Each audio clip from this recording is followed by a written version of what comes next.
Hello and welcome to my review of the novelisation of Home Alone 2 by John Hughes, who wrote the screenplay, also responsible for things such as Breakfast Club, Ferris Bueller's Day Off and 16 Candles and Planes, Trains and Automobiles, some of my favourite movies from the 80s, perhaps even into the early 90s. Absolute legend. Also wrote the original Home Alone, of course, and this has been novelised by A.L. Singer, who is also known as children's author Peter Larangis. His credits include the novelisation for The Sixth Sense and one or two others in that genre. The plot follows almost the exact same beats as the movie. There are one or two exceptions to the book where scenes were probably in the screenplay and have then been written into the book but were cut from the film for reasons of running length or irrelevancy, particularly the different start which begins immediately following the first film with Harry and Marv being taken away from the McAllisters and then coming back for a little bit more. None of that was included in the film. Then there's a few scenes that are included later on, such as a brief scene with the Wet Bandits in prison, and also just a little bit more of the family as they are in Florida. They're in Florida and separated from Kevin. How that comes about is that Kevin is following his dad while looking through his bag for some batteries for a new toy, and then follows somebody else with a similar coat, ends up on a different plane. Kevin ends up in New York, and the McAllister family all end up in Florida, immediately realising the problem on arrival. But Kevin is stranded with his dad's credit card and a thick wad of cash, so he checks himself into the plaza and then sets about exploring New York, bumping into the pigeon lady. There's a little bit more of her in this book, and none of that is welcome because none of that works in the film particularly well either. Then he visits a toy store run by Mr. Duncan, who's planning on making a huge charity donation with his takings. And then while he manages to stay a couple of nights in the plaza, the staff there are suspicious of having him there, being 10 or 11 at the time and separated from his family.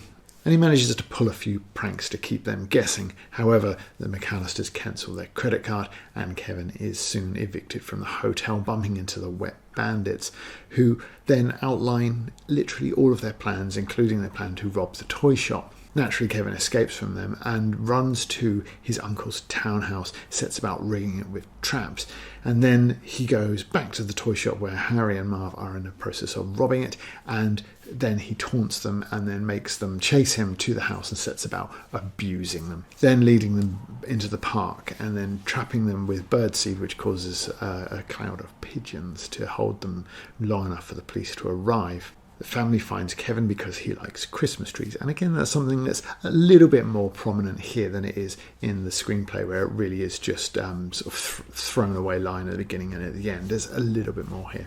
Reunited with his family, he gets an absolute truck full of presents from Mr. Duncan because he saved the charity donation. However, you can't help but feel that the truck loaded with toys might have made a very satisfactory charity donation by itself.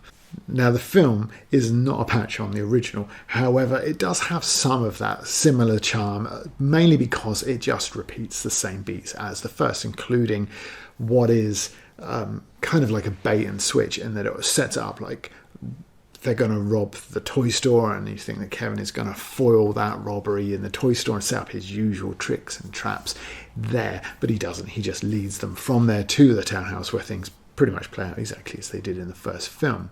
It's a bit of a shame, really, that they didn't have the courage to do something just that little bit different.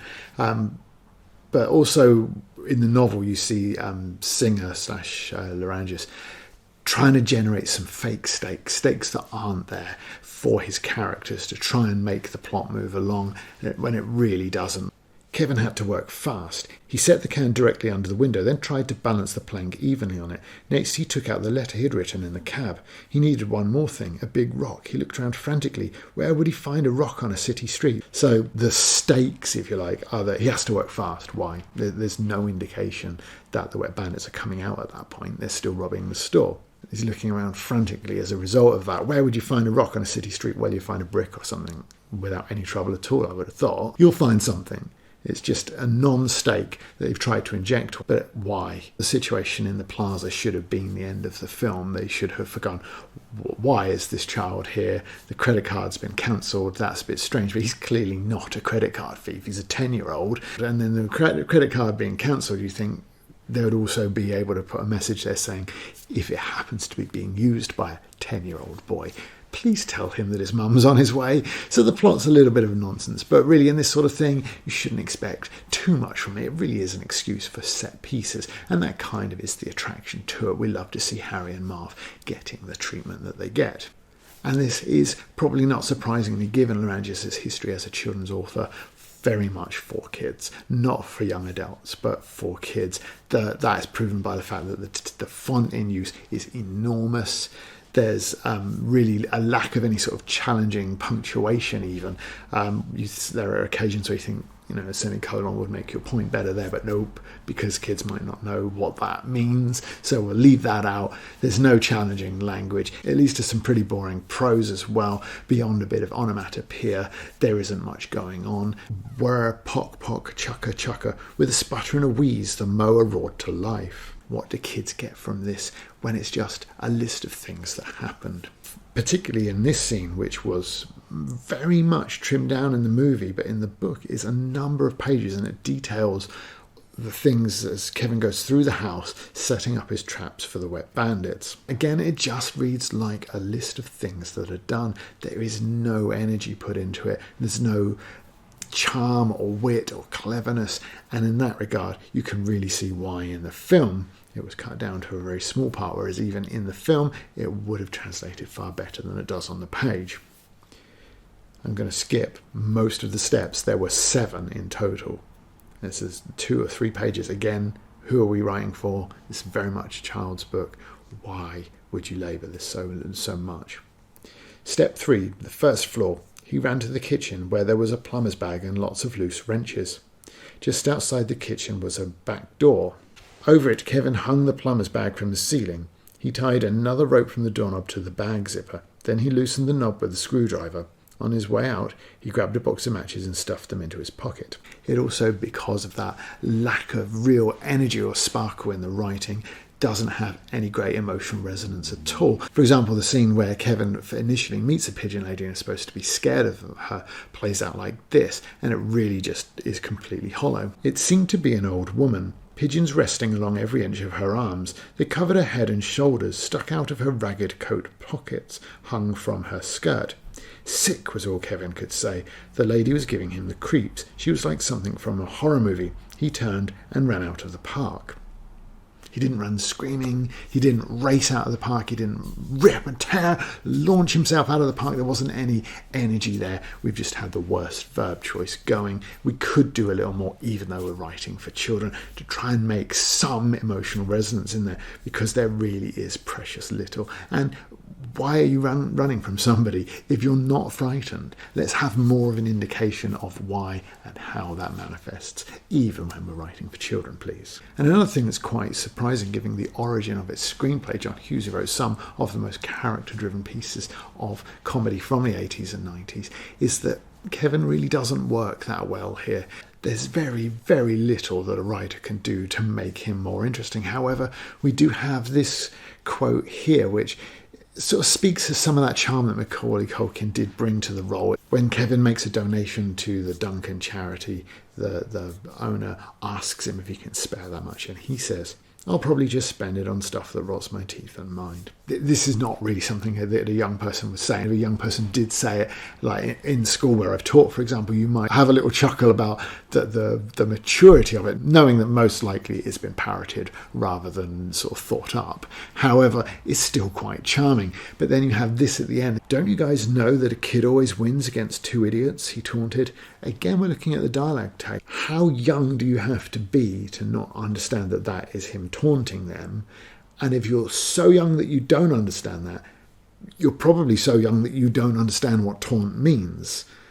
So it doesn't help Kevin come across as likeable or charismatic in the same way as it works in the film with the performance. But it has to be said that that is a shocking line, really poor, and all the more surprising given its source.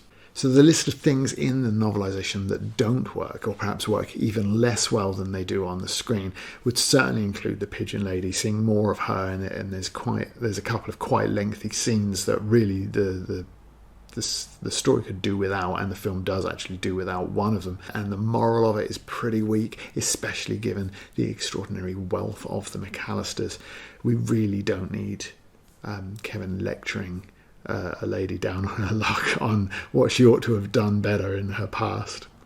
She's almost there because in the original there was the guy with the shovel that actually was useful to the plot in the end, when the Pigeon Lady's part is very tacked on at the end. Is like Harry and Marv are very much subdued in the house. There isn't a need to drag them into the park. It's just done purely to involve the Pigeon Lady a bit more in the exact same way. It's like, oh, we had that before, what do we need now? We'll have to do that, only very, very slightly different. All the same beats of the plot are the same, however it's just pigeons instead of a shovel. Well, the shovel worked better.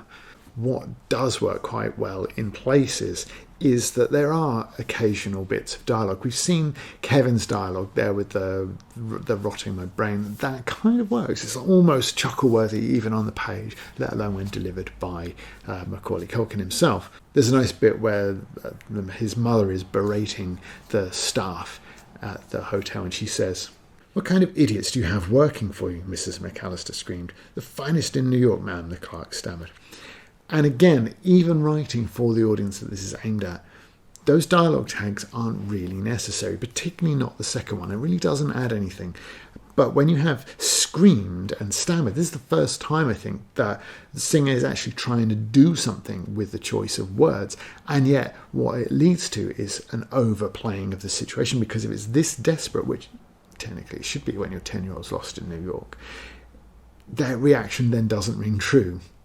There should be, if somebody's screaming, "What kind of idiots do you have working for you?" Like screaming in your face should be like, "I'm very sorry, man, we're doing all we can. We will do this, we will do that. Don't worry, we're going to get your son back." You wouldn't be like, "Oh, the finest in New York, man." Worked well on the screen. Tim Curry's style and charisma, he's a little underused in the film, if we're honest. Now, I did mention at the start that I've written a couple of comedies myself, and I was really intrigued to see how a physical comedy such as Home Alone or Home Alone 2 was translated to the page by an author. So I was surprised to find that the dialogue aspects of it work better than the physical comedy aspects of it, because you wouldn't think of Home Alone 2 and go, "Oh, there's some very quotable lines in that." In fact, it's a little bit of a struggle to think of any. But what's interesting is that the physical comedy really doesn't translate as well, though I have to say, watching the film, it was much less inspired and much less amusing than the first one for me.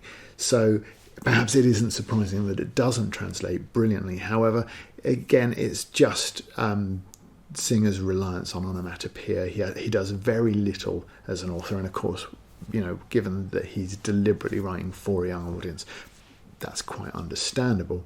But it doesn't help make this funny. Here's an example. We're seeing that this is a list of things that happened prose. There really isn't any joy, any energy, any verve, any even attempt to put those things in that might elevate this to a position where it worked a little better and raised a chuckle or two. In the bathroom mirror, Harry saw the back of his head engulfed in fire. He twisted the sink water faucets. No water. He tried to pat the fire out with his hands, but it was too hot. Then he saw the toilet. It was filled with nice, cool, clear water. Harry dunked his head in. Boom!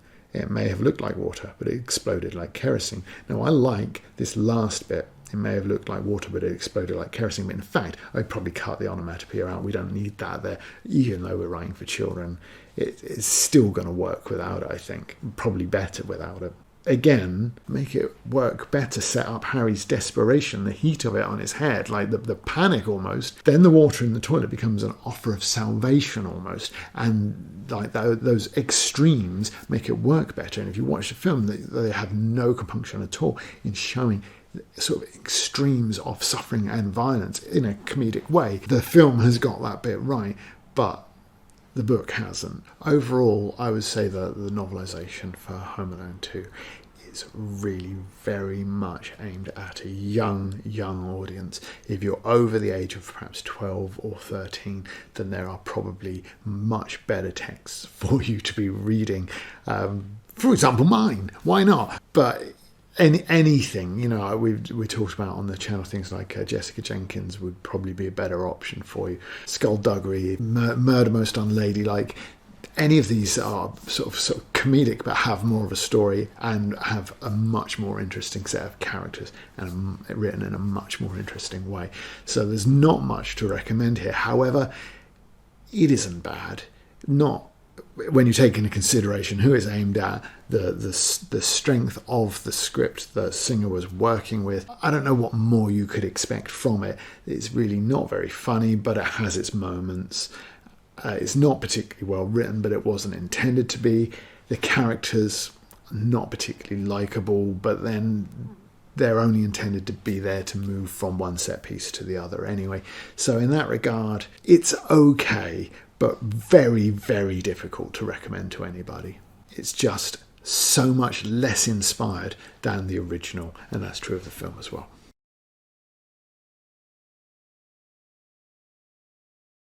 A battered truck with Illinois license plates snaked through Midtown. In its trailer were two men dressed in poorly fitting clothes. The van pulled up beside an outdoor market. The trailer door opened and the two men slipped out. The first man took a deep breath. "Smell that? You know what that is?" The second man sniffed, then winced. "Yeah, fish." "No, Marv," the first man said. "It's freedom and it's money." Marv shrugged at Harry and sniffed again. "It's freedom and it's fish." Now, what you'll have noticed is missing there is the fact that in the film you have the visual clue that truck they're in is moving fish. And there's no mention here of whether the fish smell comes from the truck or it could even come from the market, although that wasn't what I assumed when I was reading it. So if you want that to work, you have to set up the fact that there are fish somewhere for it to smell of fish. It doesn't even mention that they're particularly close to the water.